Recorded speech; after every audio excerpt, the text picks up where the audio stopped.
Vamos lá então? Vamos agitar. Qual é a maior causa de aborrecimento do ser humano? Qual é a maior causa de aborrecimento do ser humano? Alguém aqui já ficou irritado? Frustrado? Magoado? Todo mundo? Vocês concordam que a maior causa de aborrecimento do ser humano é outro ser humano? Todo mundo concorda? Sim ou não? Nossa, vocês estão triste, depressivo? O que é a crise, dormindo? Sim ou não? Sim. Vamos lá, frustração. O que é frustração? Não é a não realização de um desejo? A mulher deseja um marido ideal. Ela se sente frustrada quando o marido dela não é aquilo que ela desejou, não é isso? Não é? Os pais desejam, aliás, não vou aliviar, não é só as mulheres não, os homens também desejam imaginar uma mulher perfeita, boazinha, linda, cozinheira, passadeira, que mais, Leia? Uma santinha. Então, tudo que é aquilo que a gente deseja e não se realiza, a gente sente o quê? Frustração. Mágoa, alguém aqui já ficou magoado? Jesus. Primeiro ou segundo a maior causa de depressão, tá? Sentimento de culpa e mágoa. Mas o que é mágoa?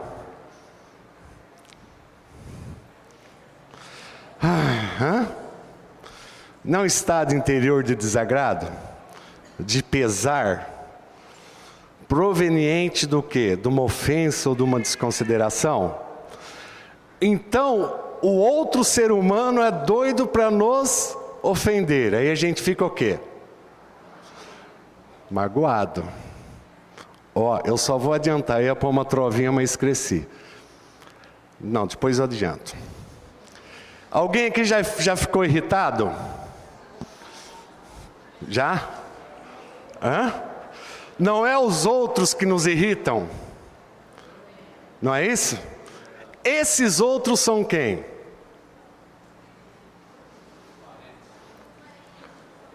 Parente, que mais? Amigo, vamos fazer. Essa divisão aqui é didática, tá? A psiquiatria que utiliza. O próximo, ele divide em 3 grupos. Muito próximo, socialmente próximo e pouco próximo. Vocês querem começar de cima ou de baixo para cima? Muito próximo. Quem que é? Os nossos familiares, que a gente convive mais intensamente. É marido, esposa, filho, irmão, sogro, sogra, tio. Alguns amigos que convivem. Cunhado, todos esses nomes abençoados.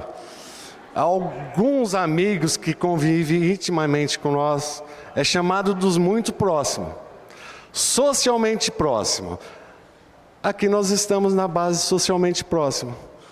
O que? Aquela pessoa, vamos supor, que envolve a religião, a maior parte aqui está toda segunda aqui, não é isso? Alguns vêm terça, quinta, sábado, domingo.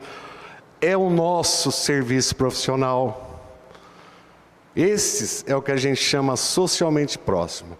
E pouco próximo, governo. Alguém está irritado com o governo? Não.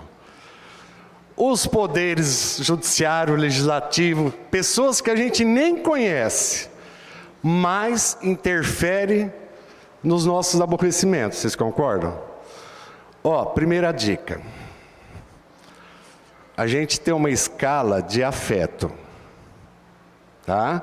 Essa escala de afeto, vai indo. Quanto mais próximo, mais afeto a gente tem. Vocês concordam? Só que, mais é a tendência da gente ficar o quê? Frustrado, magoado, irritado. Isso é uma realidade. Quanto mais afeto a gente tem, a maior a probabilidade dos outros nos irritarem, magoarem e frustrarem. Certo? Por isso que, às vezes a pessoa fica muito irritada com o irmão, mas não fica com outro próximo, pouco próximo. Tá? Segundo item importante, de fundamental importância, eu vou destrinchar aqui um pouquinho. Ó. Frustração é um desejo não realizado, vou abreviar tudo. Mágoa. Tá? É quando a gente recebe uma ofensa, ou desconsideração, ou nós interpretamos que é uma ofensa. Hoje não dá não, mas se a gente estudar profundamente, mais de 70% não são ofensas. Nós é que interpretamos como ofensa. Eu não vou destrinchar muito não. Qual que é a atitude da mágoa? Quando a gente está magoado com alguém. Ah, para com isso. Mulherada, quando vocês estão magoadas com o marido, o que vocês fazem? Hã? Nem olha. Matou. Nem olha. O nem olhar é tratar com indiferença. Indiferença é a negação do lado humano da pessoa. Mas a gente está magoado. A atitude da mágoa é indiferença. A emoção da mágoa qual que é? Que pecado, Leia. Você está numa casa espírita falando que você sente raiva? Tá? É raiva. Todo mundo sentiu raiva aqui? Sentir raiva é diferente de ter atitude da raiva. Joana de Anjos pelo Divaldo. A raiva é uma alta carga de adrenalina que percorre o organismo. A gente tem vontade de pegar o ofensor e fazer o quê? Matar. Agora eu vou destrinchar, vai, só vocês vão ficar curiosos. Isso aqui é da Joana de Anjos, tá? A emoção da mágoa é a raiva. Como é pecado sentir raiva, o que a gente faz com essa emoção? Engole a goela abaixo e ela se transforma no ressentimento. Ressentimento. Vai sentir a mesma mágoa, a mesma dor, tá? E por aí afora. Vai atingir os males físicos. Importante a gente ter noção disso. Agora vem a maior decepção. Eu só peguei esses três aqui, ó. Frustração, mágoa e irritabilidade. Esses sentimentos não são colocados dentro de nós. Nós é que geramos... O que você falou? Pode falar. Nós é que geramos esses sentimentos.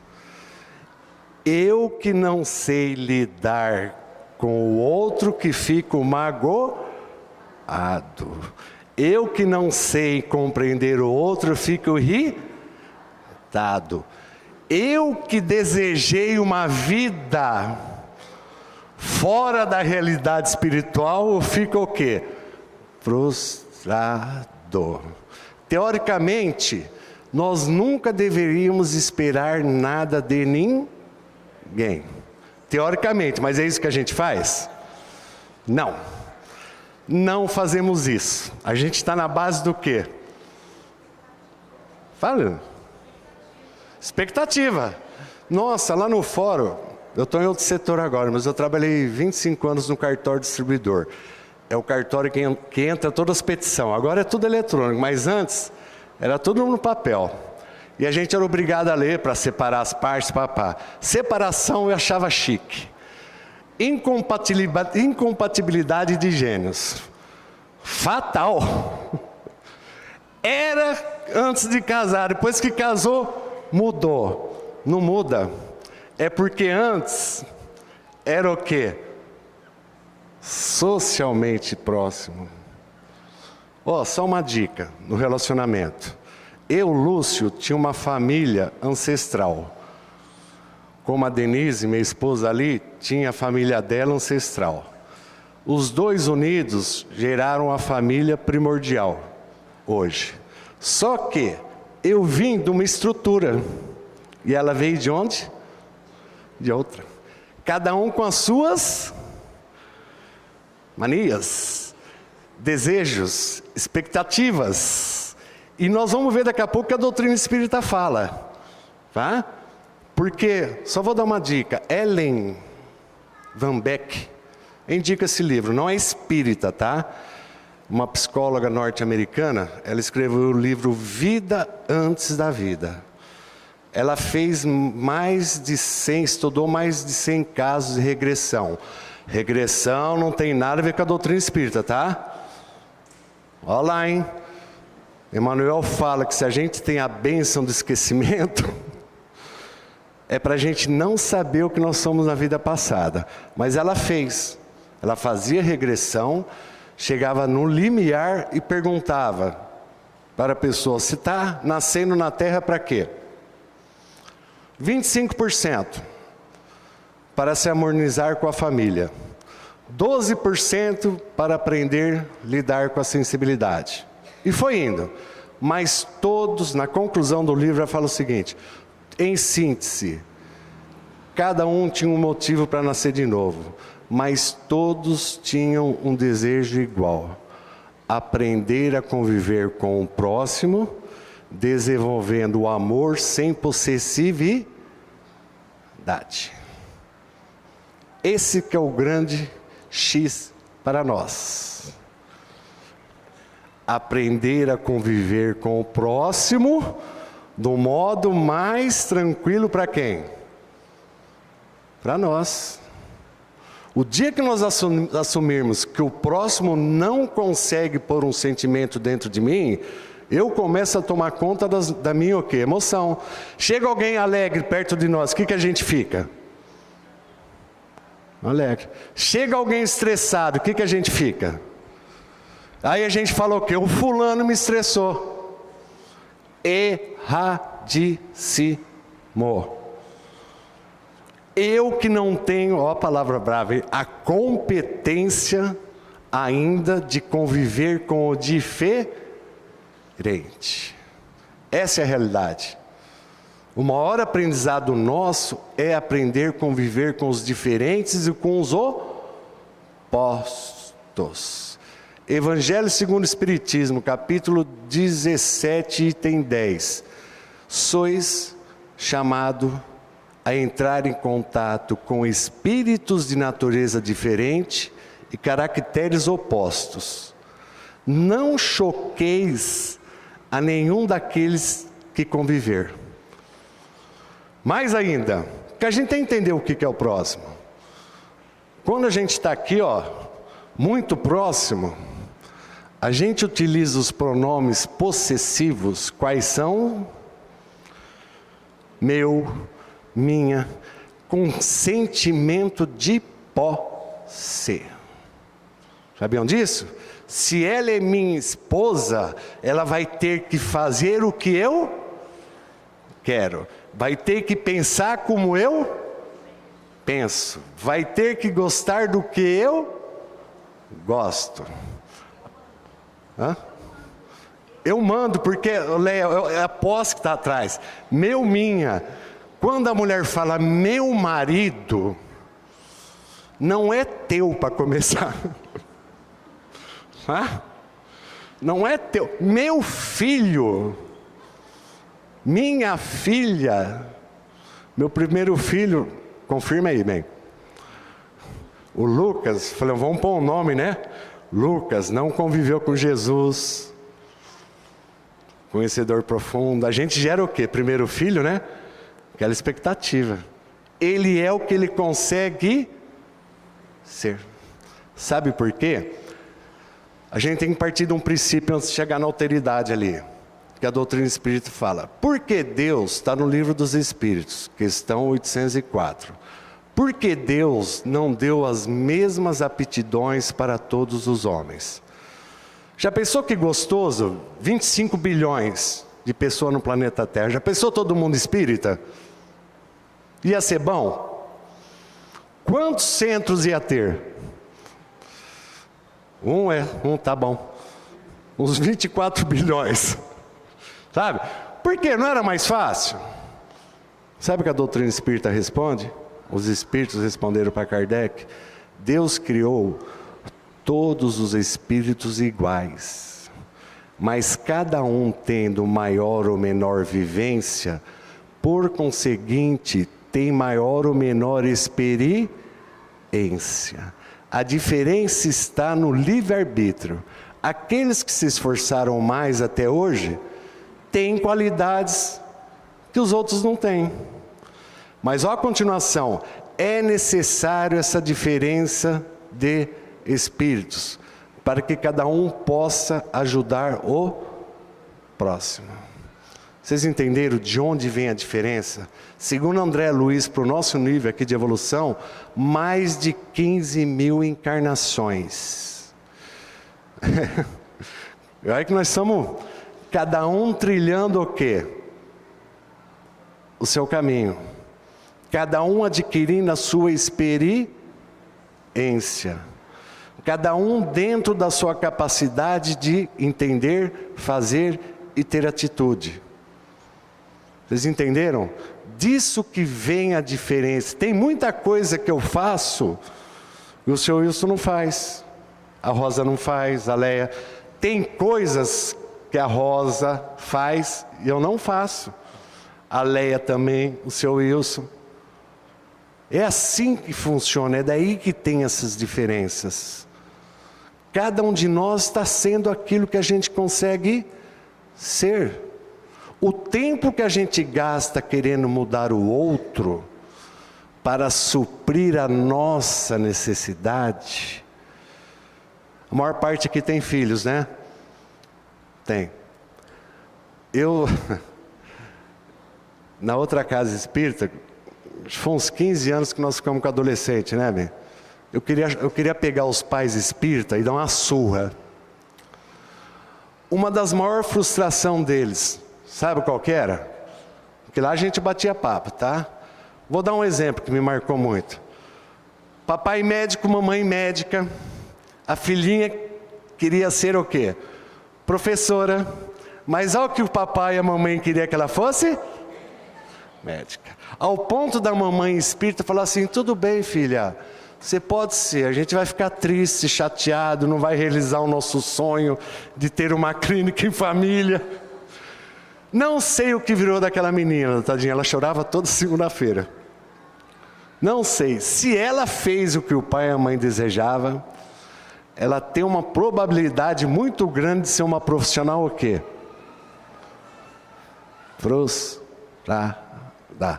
Principalmente que nós pais projetamos muita frustração nossa em cima dos filhos. E isso a gente faz, quanto mais próximo, mais a gente tenta modelar para suprir a nossa necessidade. Quantas vezes eu ouço a mulher falar: você está triste no centro, né? Meu marido não quis vir. E por que ele vai vir? É bom. É bom por quê? É bom para quem? Vamos ser sinceros. E se ele tem casos que a pessoa nem merece conhecer? É verdade, nem merece conhecer a doutrina espírita. Vocês sabiam disso? É verdade. Então a gente cria essa dependência. A gente cria essa situação de modelar a pessoa para suprir a nossa necessidade, a nossa carência.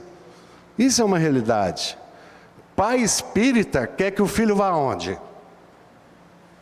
Aonde? E se ele não for, qual que é o problema?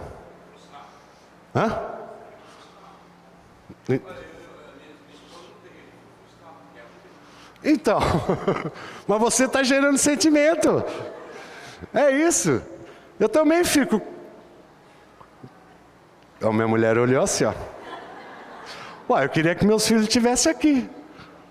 Mas o meu tendeu para Umbanda, ótimo, adorei. Mas agora casou, está indo na igreja evangélica. O que eu vou fazer? Se ele vai contrariado ou não, o problema de quem que é?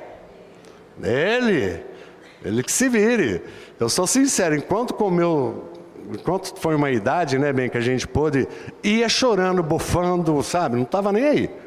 Seguindo o que Divaldo falou, tá? Enquanto comia do meu arroz e feijão, depois vai crescendo, não tenho nada contra. Se deu super bem na Umbanda, nós que temos preconceito que a gente vai ver, sabe? Então não tem o que é melhor. O que é melhor para nós não é para o próximo. Essa irritação e frustração e mágoas está muito grande entre nós. Então até que no começo eu citei só a mágoa, que é uma causa terrível de depressão. Aí vem, como é que a gente faz para conviver com o próximo?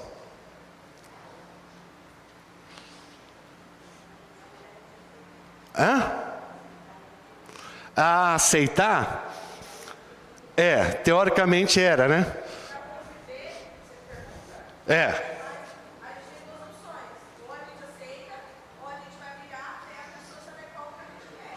Tá, você pode brigar. Qual que é o teu nome? Nicole, você conviver comigo, você está enrolada. 50% espanhol e 50% argentino. Se você pegar no meu pé, é aí que eu faço ao contrário. Ninguém muda ninguém. Muda através do exemplo. Mesmo porque a gente não sabe nem conversar com o próximo. Quando a gente fala assim, você está errado, acabou o diálogo. Acabou. A pessoa que ouviu vai fazer de tudo para provar que está certo. Qualquer reunião que a gente participar e falar, você está errado, liquidou. Em vez de a gente falar, eu tenho um outro modo de pensar, e na manhã não, a gente vai o quê? Na sinceridade, né? E a gente se confunde sinceridade com falta de respeito. Chico falou que quando a gente tem 1 litro de verdade, a gente coloca 1 gota de verdade e o resto de bondade. Vou dar um exemplo que nós vamos ver aqui. Alguém já ouviu falar dessa palavra alteridade? Não procura no dicionário que não vai entender nada também. No dicionário está assim, aquilo que é outro, morreu. Vamos pegar um exemplo lá no Evangelho. Vocês lembram de Judas? Lembra de Judas? O que ele fez?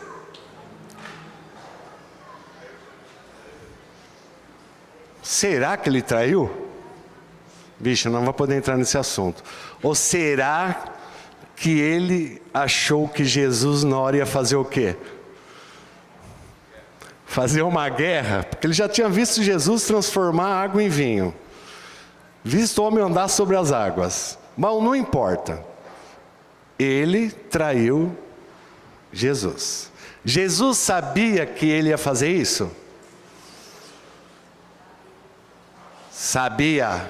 Judas reencarnou para fazer isso? Não. Para com isso. Se ele reencarnou para fazer isso, qualquer bandido está livre. Reencarnou para matar a pessoa, não. Jesus sabia que Judas ia fazer isso. Pela evolução de Judas. Sabia que Judas ia sofrer, tá? Mas sabia também que Judas ia se recuperar, tá? Tem uma trovinha que fala o seguinte, vai dar para comparar. Juca Muniz, Trovas de Outro Mundo. Nunca desprezes ninguém.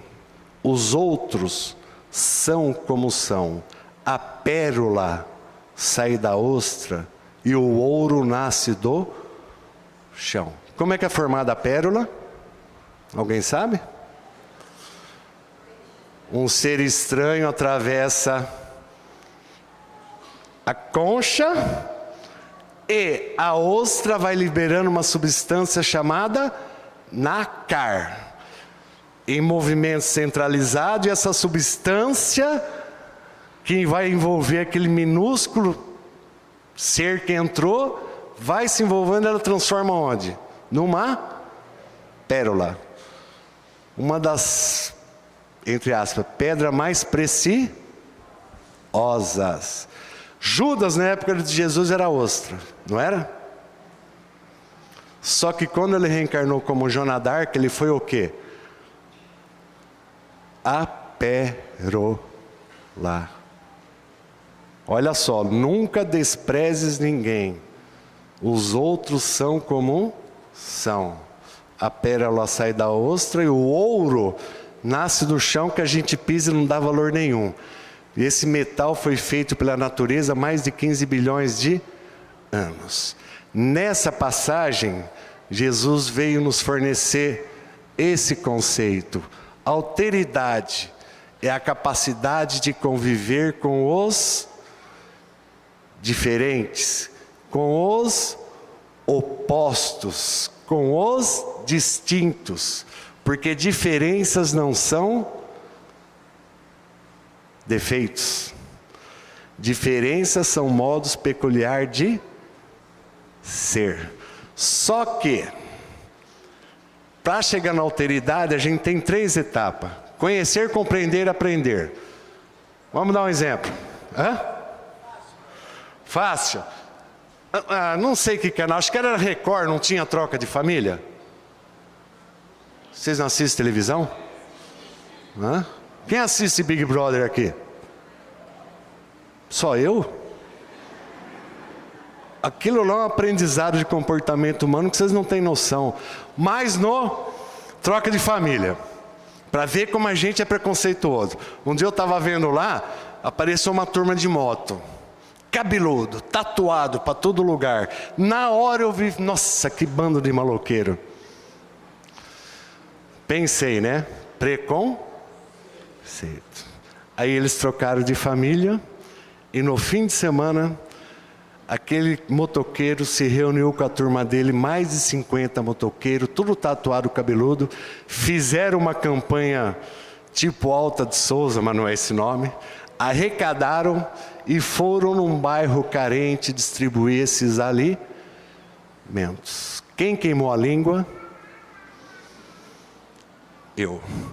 Esse exemplo é legal. Meu filho adolescente usava 2 brincos. Não, nem aí. E já tinha tatuagem. E um dia estava lá no centro, sentado assim na frente.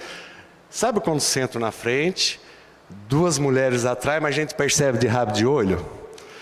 Meu filho subiu assim, foi para o salão lá no fundo. Eu vi que uma falou assim: olha só que maloqueiro dentro do centro espírita. Mas eu percebi que a outra, tipo assim, cutucou. É filho do Lúcio, sabe? Aí elas começaram a elogiar. Isso nós o quê? Fazemos. Quer ver como? A gente é esperto. Meu nível social, nível social meu. Pessoas acima do meu nível social, é só elogio. Pessoas abaixo é o quê? Não entendi. Como? Crítica. Se chegar o... Como é que chama o nenê? Como? Enzo. Daqui uns anos o Enzo vai estar andando. Se ele chegar aqui e derrubar todas as cadeiras, alguém vai falar alguma coisa? Vai sim. Que o pai e a mãe ali, o avô, vai falar? Fala nada. Aí chega de sábado aqui, que tem tem uns que de sábado eu vou te falar. Teve um que um dia quase destruiu o banheiro. Foi aquele, viu, Vilma? Desse tamanhozinho assim, um loirinho. Qualquer um de nós que vê vai falar o quê? Maloqueiro, favelado, não tem educação, não é isso? Eu vejo na prática, vou falar mesmo. Estou lá no fórum, entra um funcionário do outro cartório na minha sala, a gente nem... Entra um juiz para ver. Neguinho só falta bater o quê? Continência, é verdade. Nós fazemos isso. Se alguém vir aqui no sábado e ver algum trabalhador abraçar um carente materialmente, a maior parte daqui vai falar o quê? Que nojo. É sério. Eu não sei como é que consegue. Ao mesmo modo que o outro é a maior causa de aborrecimento, o outro é a maior causa de solução, tá? Para a gente começar a buscar alteridade, para conhecer, a primeira coisa é dar abertura para a pessoa sem colocar o preconceito. Porque a gente já olha fisicamente e já faz o quê? Já detona com a pessoa. A gente já vai com a estrutura interior o quê? Armada. Pega você já viu algum espírita conversar com o evangélico? Olha a maldade que eu fiz ontem. Pode contar?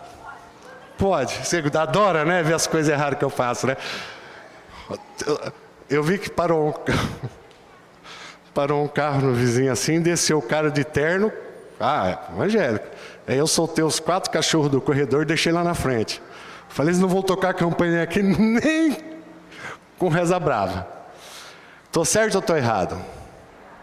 Erradíssimo. E não é só eu que faço isso não, hein? Vocês também acham que não atende, sabe? Tá? Porque a gente já tem o quê? Preconceito. Qual que é a religião do futuro? Agora eu pego. Qual que é?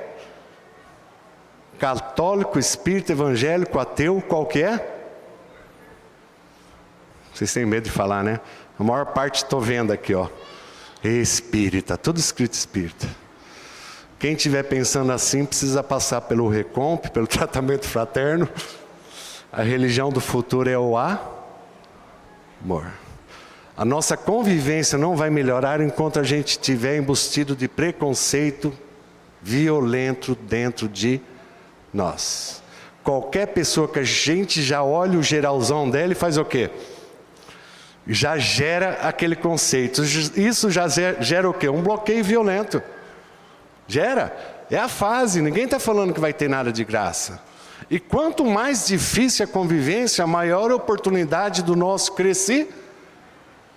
Quanto mais chato for a pessoa, melhor a oportunidade da gente o quê? Crescer. E não vem nós espíritas, eu gosto de pegar no pé dos espíritas, tá? Falar que os muito próximos é tudo inimigo do passado. Isso é uma desculpa esfarrapada. Prova que na nossa família bem próxima só tem inimigo do passado. Onde está escrito? Agora eu fiquei nervoso. Onde está escrito? E por que a gente fala?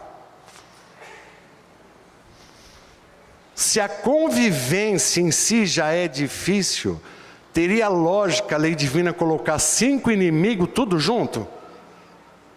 Não tem. Sabe o que os espíritos falam? A nossa mesma tendência de outra existência, a gente continua com o mesmo modo o quê? De ser, pensar e agir. É isso que atrapalha. É isso. Enquanto a gente não buscar alteridade, a gente vai atropelar na convivência.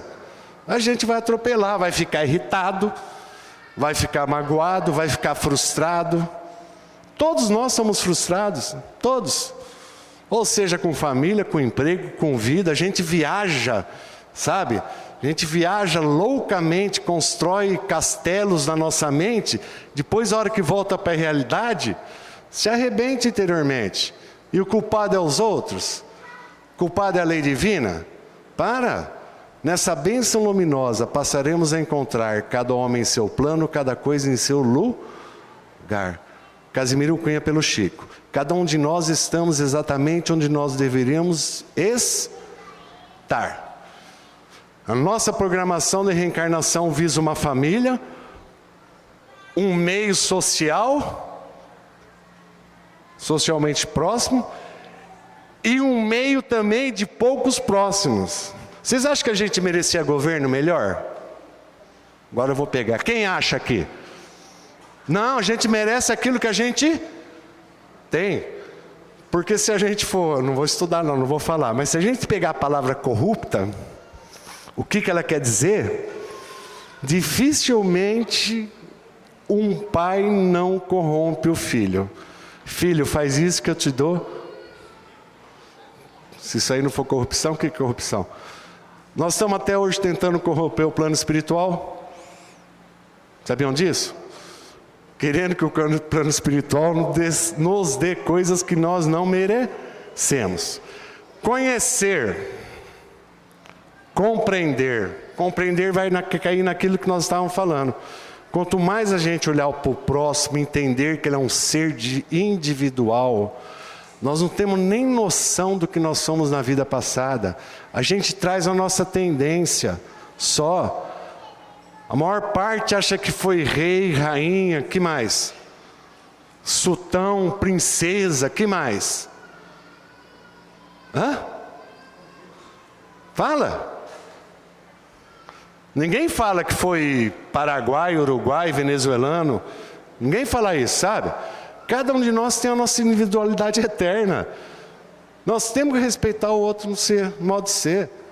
A nossa saúde não depende do equilíbrio do outro. A nossa saúde depende do nosso equilíbrio diante das situações. A compreensão na alteridade é isso. Pedro estava na sinagoga sentado, passando, um mendigo pediu uma moeda. O que ele deu para a pessoa? Também não sei, só sei que ele falou o seguinte: não tenho ouro nem prata, mas o que eu tenho é o que eu te dou. Cada um de nós está dando aquilo que nós temos hoje. Daqui a um mês, se a gente tiver um pouquinho melhor, a gente vai dar coisa diferente. Mas a nossa abençoada cabecinha está presa na frustração e na mágoa. Pega qualquer casal e vamos chutar por baixo, 20 anos de casado aqui. Qualquer briguinha vai buscar o quê? Lembre 1940 que você me fez isso, aquilo. Ué? É o ressentimento. Aí fala, te perdoou. Perdoou nada. É verdade, é assim que nós somos. Sabe? A gente vai guardando isso e vai colocando para o próximo. A última etapa lá, conhecer, compreender e aprender. Agora vocês vão falar, você está louco, Lúcio? O que eu vou aprender com um político corrupto? Quase que eu falo o nome. Aliás, eu vou passar uma informação aqui, que eu estava com uma coceira na língua, mas não vou falar o livro, tá? Não vou falar. Disse assim, os espíritos dizem que o nosso governo, por incrível que pareça, ia bem. A partir do... Olha como ficou todo mundo quietinho. A partir do momento que esse governo começou a ser omisso, os amigos espirituais se afastaram e os companheiros antigos vieram. É assim que funciona como nós. A nossa companhia espiritual somos nós que determinamos. A partir do momento que a gente sai por aí aprontando em pensamento e atitude, a nossa companhia espiritual sai e vem outros o quê? No lugar. Porque a gente tem uma visão errada de anjo de guarda. A gente acha que anjo de guarda é um espírito que fica o quê? 24 horas do nosso lado. Quem falou? Quem fica 24 horas do nosso lado não é anjo de guarda, é chamado de obsessor. É outra história. Aprender. Todo próximo tem algo para nos ensinar. Não existe, Emmanuel fala que não existe um bandido encarnado que não tem alguma coisa para nos ensinar. Sabiam disso? Basta a gente dar a oportunidade e sairmos do nosso egoísmo, que é o dono da verdade, né, o orgulho, e o egoísmo da gente querer que tudo aconteça do nosso modo. Aí, esses aborrecimentos vão diminuindo e a gente começa a diminuir a frustração, vai ficar magoado até ficar doente, tá? Essa é a realidade. A mágoa fica dentro da pessoa como aprendizado. Ela que vai ter que se curar. Mais 2 minutos, Vilma. 75% do câncer de mama, uma pesquisa nos Estados Unidos, é proveniente de mágoa guardada. 75% de câncer de próstata é proveniente de personalidade rígida, mandona, autoritária. Está vendo como é todos nós? Oi? É, maioria, mas não cai nesse assunto. Então a maga vai dar uma lição. Só para a gente encerrar.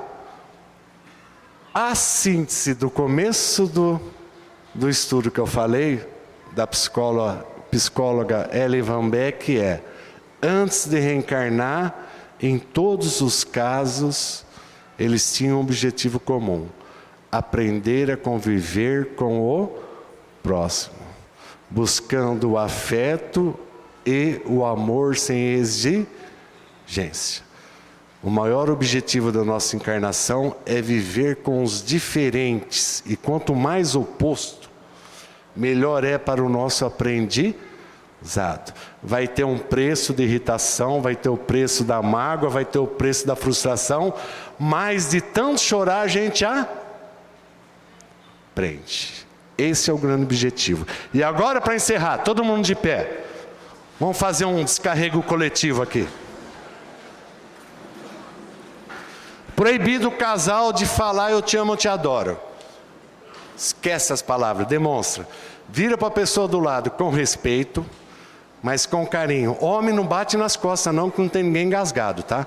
Essa mania de homem se abraçar e bater nas costas, mas vira para a pessoa do lado e dá um abraço bem apertado, cheio de carinho.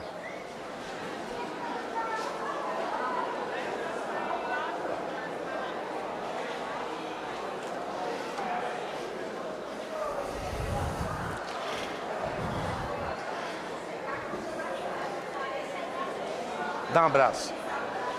Tudo molhado, mas não tem problema.